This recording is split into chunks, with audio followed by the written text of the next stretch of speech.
Gunfire echoed through the Bitterroot peaks long before the first snowflake fell, but the piercing silence that followed was what truly chilled Granger McCoy's soul. Deep within that shattered wagon lay no stolen gold, but a terrified little girl who would force a solitary mountaineer to risk absolutely everything. Frost clung to Granger McCoy's heavy beard as he navigated the treacherous ridge above Deadman's Pass.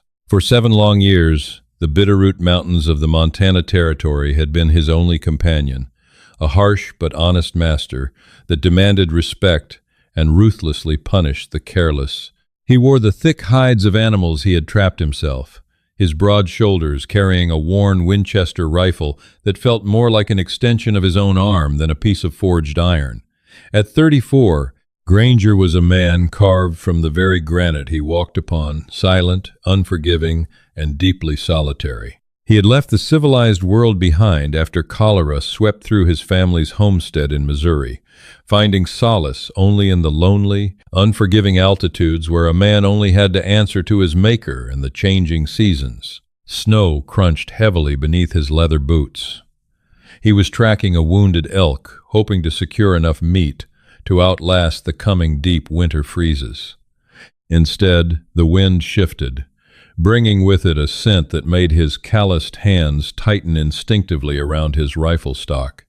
It was the sharp, unmistakable, acrid sting of burnt wood and black powder. Granger crested the snowy ridge and looked down into the narrow ravine below. A grim scene painted the pristine white landscape. A Conestoga wagon, far off the established Oregon trail routes and deep in territory it had no business crossing, lay on its side. Its canvas top was shredded and burned, the wooden spokes of the wheels splintered into sharp, jagged teeth.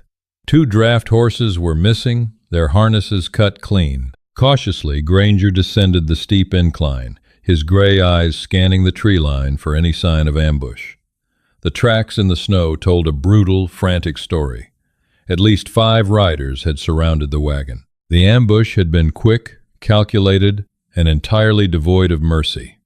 Near the front of the wreckage lay the driver, a man in a thick wool coat, motionless. Beside the wagon, a woman's body was half buried in the drifting snow, her hands still clutching a torn leather satchel that had been violently rifled through. Granger crouched beside the man, checking for a pulse out of mere habit. Nothing. He noted the heavy, customized lead bullets embedded in the wagon's oak planks. These weren't random, opportunistic bandits. This was a professional hit. But what could a lone family be carrying through the Bitterroots that warranted such a targeted slaughter? He was about to turn away, to leave the dead to the frozen earth, when a faint, rhythmic sound caught his ear. It was softer than the wind whistling through the pines, a tiny, repetitive thudding coming from beneath the overturned wagon bed. Granger dropped to his knees, ignoring the biting cold seeping through his trousers. He pressed his ear against the scorched floorboards. The sound stopped. "I mean you no harm," Granger called out, his voice rough and gravelly from years of disuse. "The men who did this are gone." Silence answered him. Pulling his hunting knife from his belt, Granger wedged the thick steel blade between 2 warped floorboards that seemed to conceal a hidden storage compartment, the kind settlers used to hide heirloom silver or emergency rations. With a grunt of exertion, he pried the boards upward. They snapped with a loud crack, revealing a dark, cramped space underneath. Huddled in the farthest corner, shivering so violently her teeth chattered against her knees, was a little girl. She couldn't have been older than 6. Her blonde hair was matted with dirt and dried mud, and her porcelain face was smeared with soot.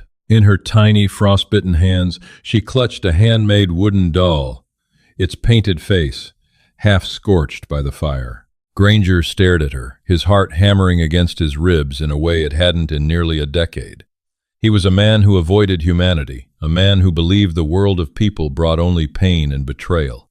Yet, looking into the wide, terror-filled blue eyes of this orphaned child, the icy fortress he had built around his soul began to crack. "Come here, little one," he murmured, gentling his gruff voice as much as he could. He reached out a massive, calloused hand. The girl shrank back, shaking her head frantically. "We can't stay here," Granger explained, looking up at the heavy, leaden sky. The true blizzard was fast approaching. The temperature was dropping by the minute. Those men might realize they left someone behind. Or the wolves will catch the scent. "You'll freeze to death in this box." He waited. The girl looked from his outstretched hand to his rugged, bearded face. Slowly, agonizingly, she uncurled her frozen limbs and crawled forward. When she was close enough, Granger scooped her up. She weighed practically nothing, a fragile bundle of bones and ragged cotton. He unbuttoned his heavy wolfskin coat and tucked her inside, pressing her freezing body against his warm flannel shirt, then buttoned it back up so only her soot-stained face peeked out near his collar. "I've got you," he whispered, a promise he hadn't intended to make. The trek back to his hidden cabin was treacherous. The blizzard hit with full force an hour into the climb, whipping blinding white sheets of snow across the mountain. Granger used every ounce of his strength and intimate knowledge of the terrain to navigate blindly, using the moss on the trees and the slant of the bedrock to guide them home. The little girl never made a sound, though she clung to his shirt so tightly her small knuckles dug into his chest. When they finally breached the threshold of his sturdy log cabin, Granger quickly barred the heavy oak door against the howling wind. He stoked the embers in the stone fireplace until a roaring fire pushed back the freezing dark. He wrapped the girl in his thickest bearskin rug and set her in a wooden chair near the hearth. He heated a tin cup of venison broth and offered it to her. She took it with trembling hands, sipping slowly, her eyes never leaving his face. "What do they call you?" Granger asked quietly, sitting on a stool opposite her. She stared at him, opened her mouth, but no sound came out. The trauma had locked her voice away. She simply held up her wooden doll. On the bottom of the doll's foot, crudely carved into the wood, was the name Daisy. Daisy. Granger nodded slowly. "All right, Daisy. You're safe tonight. But tomorrow, when the storm breaks, we have a hard road ahead." He knew he couldn't keep her here. A rugged mountain cabin was no place for a traumatized orphan. He had to take her down to Oakhaven, the booming logging town nestled at the base of the mountains, and hand her over to the authorities or a decent family. But as he watched her finally close her eyes and drift into an exhausted sleep by the fire, Granger felt a strange, terrifying weight settle over him. He had just stepped back into the world of men, and he suspected the bloody business on the trail was far from over. Morning brought a blinding, brilliant glare as the sun reflected off 2 feet of fresh snowfall. Granger wasted no time. He fashioned a makeshift sled from birch branches and raw hide, wrapped Daisy in layers of furs, and began the grueling descent toward Oakhaven. The journey took 2 brutal days. Daisy remained entirely mute, though her eyes tracked Granger's every move with a mixture of awe and desperate dependence. When they finally broke through the tree line and saw the smoking chimneys of Oakhaven below, Granger felt a knot tighten in his gut. The town was a chaotic sprawl of lumber mills, saloons, and muddy streets populated by roughnecks, miners, and opportunistic businessmen. It was a place where fortunes were made on the sweat of desperate men and the blood of the innocent. Granger dragged the sled down the main thoroughfare, ignoring the stares of the townsfolk who stopped to gawk at the giant mountain man and his bundled cargo. He knew exactly where he needed to go. There was only one person in Oakhaven who dealt with the broken and the helpless without demanding a pound of flesh in return. He pushed open the door to the town's boarding house and clinic. The bell above the door chimed sharply. The room smelled of carbolic acid, freshly baked bread, and dried lavender. "Wipe your boots before you step any further, unless you plan on scrubbing these floorboards yourself." A sharp, authoritative voice rang out from the back room. Adriana Pierce emerged, wiping her hands on a clean white apron. She was a woman who commanded a room the moment she entered it. Widowed 3 years prior when a logging accident claimed her husband, Adriana had refused to be driven out by the harsh western frontier. She possessed a formidable intelligence, striking auburn hair pulled back into a practical knot, and eyes that missed absolutely nothing. When her gaze landed on Granger, she paused, her stern expression faltering. Then she saw the bundle in his arms. "Lord in heaven," Adriana breathed, rushing forward. "Bring her here, to the examination table, quickly." Granger laid Daisy down as Adriana expertly unwrapped the furs. She examined the child with gentle, capable hands, checking for frostbite and injuries. "She's physically whole," Adriana said softly, her brow furrowed. "A little malnourished, severely cold, but no broken bones. Who does she belong to, Mr. McCoy?" "Granger McCoy," he grunted, taking a step back, suddenly feeling too large and dirty for the clean room. "And she don't belong to anyone anymore. Found her wagon ambushed near Deadman's Pass. Parents are dead, murdered." Adriana's hands stopped moving. She looked up at Granger, the unspoken horrors of the frontier passing between them in a shared, silent acknowledgement. "What's her name?" "Doll," says Daisy. "She hasn't spoken a single word since I pulled her from the wreckage." Adriana gently brushed the matted hair from Daisy's forehead.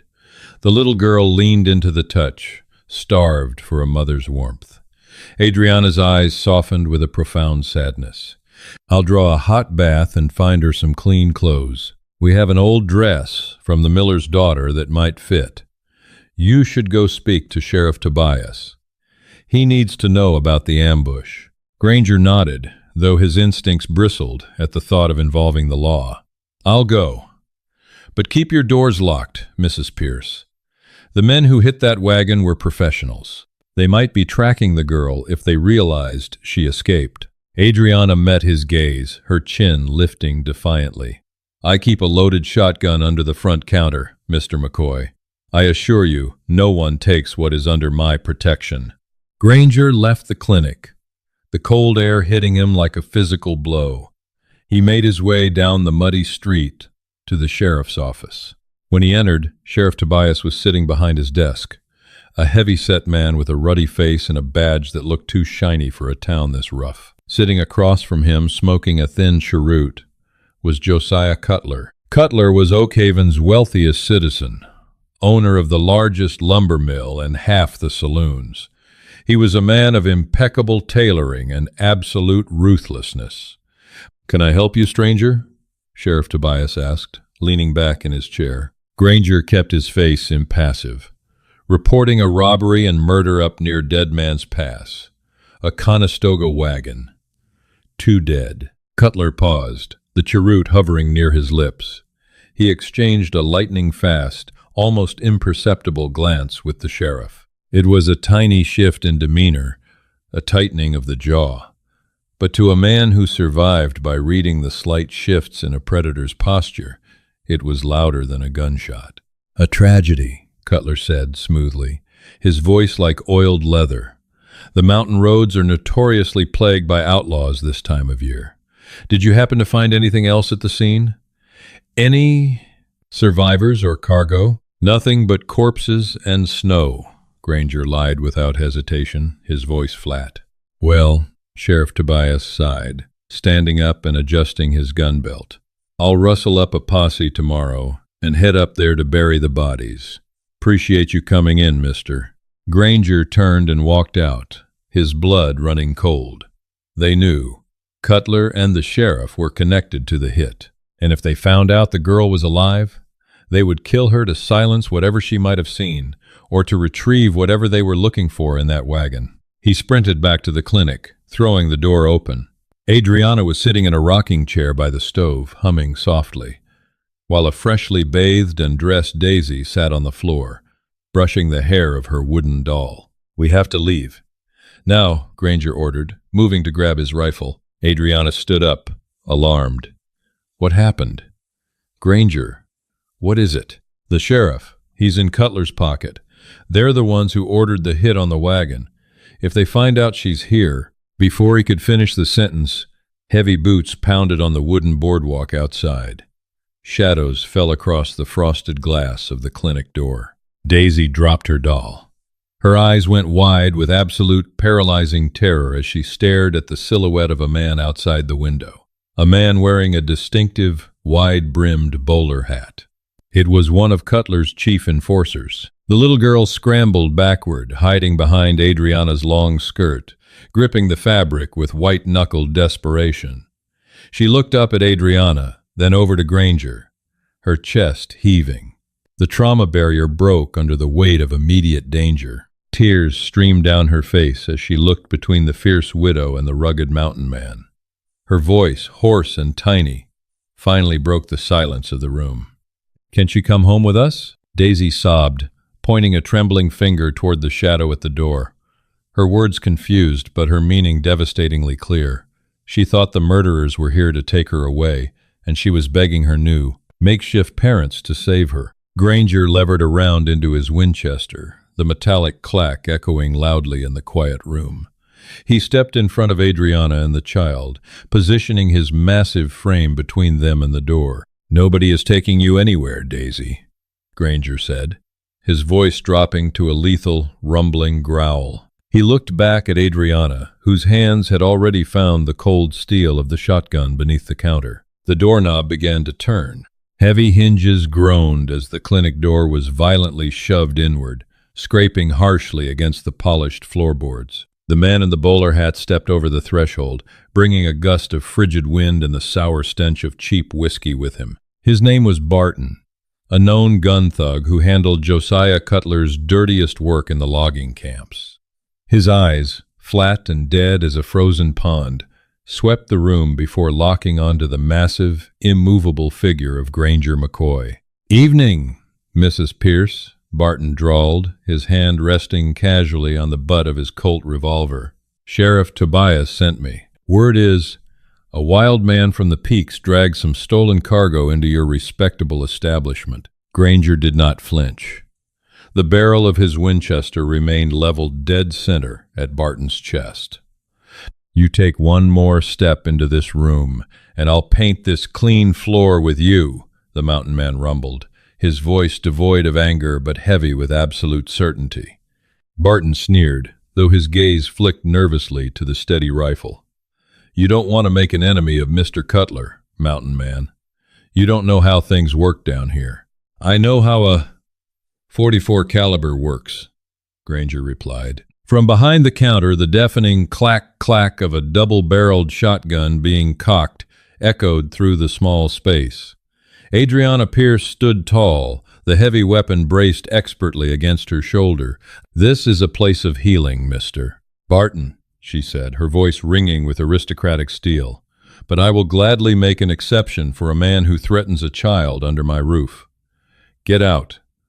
Now." Barton raised his hands in a mocking surrender, backing slowly out the door.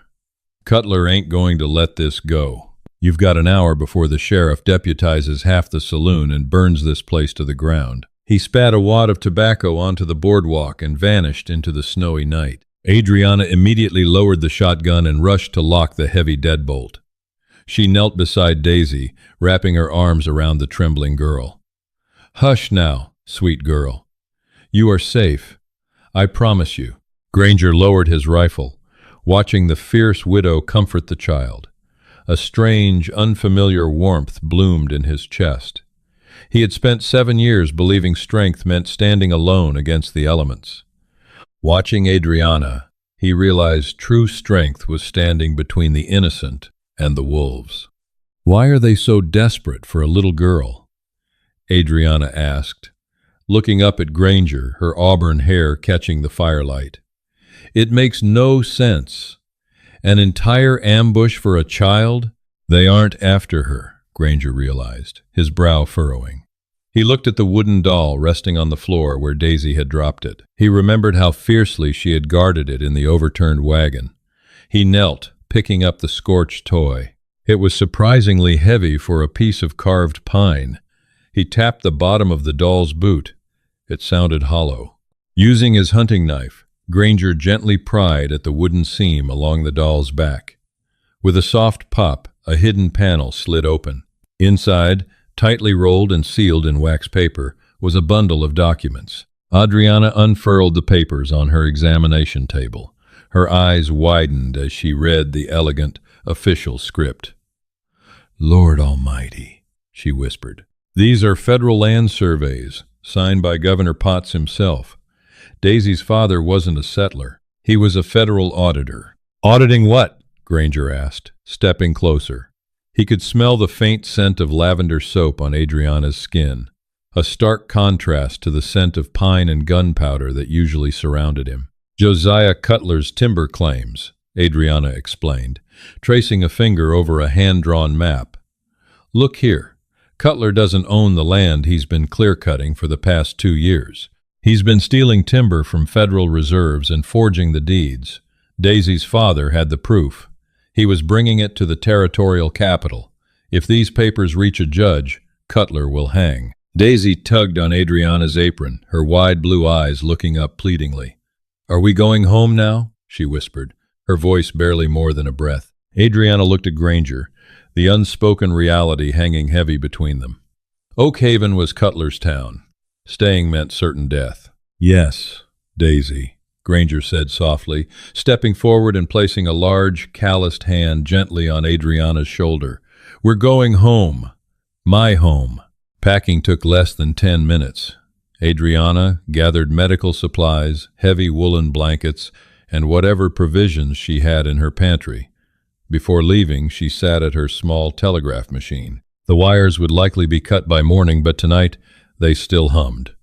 She tapped out a frantic coded message to the U.S. Marshal's office in Helena, detailing the murders, the fraud, and their flight into the mountains. Under the cover of a blinding, howling blizzard, the makeshift family slipped out the back door of the clinic. Granger secured Daisy in the makeshift sled, while Adriana, bundled in her husband's old trapping coat, matched Granger's grueling pace up the steep, snow-choked trail. By dawn, the storm broke, leaving a pristine, deadly wilderness in its wake. But looking back down the valley, Granger saw exactly what he had feared. A dark line of riders cutting through the fresh powder, moving fast. Cutler had mobilized his men quickly. "They're tracking the sled runners," Granger said, his breath pluming in the freezing air. He looked at Adriana. Her face was pale with exhaustion, but her jaw was set with unyielding determination. She had not complained once during the agonizing climb. His admiration for her deepened into something profound and anchoring. "Can we outrun them to your cabin?" Adriana asked, shielding her eyes against the mountain glare. "No," Granger said flatly. "But they know the town, Adriana. I know the ice." He led them off the main trail, navigating a treacherous path along a narrow ridge known as Deadman's Pass. Below them was a sheer drop into a jagged ravine. Above them hung a massive cornice of unstable, wind-packed snow. Granger found a shallow cave near the bottleneck of the pass. He hurried Adriana and Daisy inside, stacking thick pine branches to conceal the entrance. "Stay here. Keep her quiet," he instructed, handing Adriana his heavy revolver. "Come back to us, Granger," Adriana said, her hand reaching out to grip his forearm. The raw emotion in her eyes stripped away the last of Granger's solitary armor. He pulled her close, pressing a fierce, urgent kiss to her forehead. "I swore to protect you both," he whispered. "I intend to keep that vow." Granger positioned himself on a rocky outcropping 50 yards down the trail, his white wolfskin coat rendering him virtually invisible against the snow. He waited as the posse approached. There were 6 of them, led by Cutler himself, draped in a luxurious bearskin coat, and Sheriff Tobias, looking miserable in the freezing altitude. "Spread out," Cutler barked, his horse snorting plumes of steam. "They can't have gone far, dragging a kid." Granger leveled his Winchester. He didn't aim for the men. He aimed high, toward the massive, overhanging ledge of snow clinging to the granite peak directly above the posse. He squeezed the trigger. The crack of the rifle was deafening in the silent canyon. The heavy lead bullet struck the fault line of the ice cornice. For a second, nothing happened. Cutler turned, drawing his weapon, eyes scanning the rocks. "There! Up on the ridge! A deep, terrifying groan interrupted him. The mountain shuddered. The gunshot had disrupted the fragile tension holding thousands of tons of snow in place. Avalanche! Sheriff Tobias screamed, spurring his horse backward. A wall of white fury detached from the peak. It cascaded downward with the roar of a freight train, swallowing the narrow pass. Granger pressed himself flat against the rock face, holding his breath as the rushing wind and powder blasted over him. When the deafening roar finally subsided, an eerie silence reclaimed the Bitterroots. Granger stood up, shaking off the heavy snow. The trail where the posse had been was gone, buried under 30 feet of packed ice. Only 2 figures remained on the edge of the slide zone. Sheriff Tobias had been thrown from his horse and was crawling frantically toward the tree line. Granger dropped down to the trail, his boots crunching loudly. He levered a fresh round into the chamber. "Don't shoot!" Tobias shrieked, throwing his hands over his head, a pathetic sight of a broken, corrupt man. It was Cutler's idea, all of it. Josiah Cutler, half buried in the snow, struggled to free his legs. He glared at Granger with pure, unadulterated hatred. "You're a dead man, McCoy. You think burying my men stops my empire? I own the judges. I own the territory. You don't own the mountain," Granger said coldly.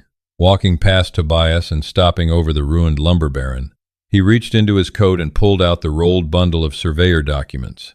"And soon, you won't own Oakhaven." Granger didn't shoot them. He stripped them of their weapons and their heavy outer coats, leaving them shivering in the freezing air. "The U.S. Marshals will be waiting for you at the bottom of the mountain," Granger told them, tossing their rifles over the cliff edge. "If you survive the walk down," he turned his back on them, walking steadily up the trail to the hidden cave. As he pulled the pine branches away, Daisy threw herself into his arms, burying her face in his neck. Adriana stood right behind her, tears of relief freezing on her cheeks. Granger pulled Adriana into his embrace, holding the 2 of them against the vast, unforgiving wilderness. He was no longer a solitary mountain man hiding from his ghosts. He was a father, a protector, and a man who had finally found his way back to life. 1 year later, the cabin in the Bitterroots had doubled in size. Smoke curled happily from a stone chimney, and the smell of baking bread filled the air. Daisy, her cheeks rosy and full of life, chased a hound pup through the tall summer grass, her laughter echoing off the granite peaks. Granger stood on the porch, his arm wrapped tightly around Adriana's waist as they watched their daughter play. The federal audit had destroyed Cutler's empire, and true law had finally come to Oakhaven. But up here, in the high, clean air, they had built something far more valuable than timber or gold. They had built a home. Did this thrilling Wild West tale of courage and redemption capture your heart? If you love journeying through the treacherous Bitterroot Mountains with Granger, Adriana, and little Daisy, please leave a like, share this story with your fellow frontier enthusiasts, and subscribe to our channel for more unforgettable historical dramas. Hit the notification bell so you never miss a wild adventure. Hi, my name is William Sunny, the owner and manager of Iron Cowboy Gardena. After watching the video, father sent his "Can she come home with us?" A mountain man risked everything to save one child. I'd really like to know what you think. How did this story make you feel? What stayed with me most was the way a simple act of compassion grew into something much bigger. Granger could have walked away, but instead he chose to protect a frightened child who had no one left to turn to. Watching trust slowly form between Granger, Adriana, and Daisy gave the story a feeling of hope, even during its hardest moments. I think the story gently reminds us that family is sometimes built through kindness, responsibility, and showing up when someone needs help the most. What moment touched you the most in this story?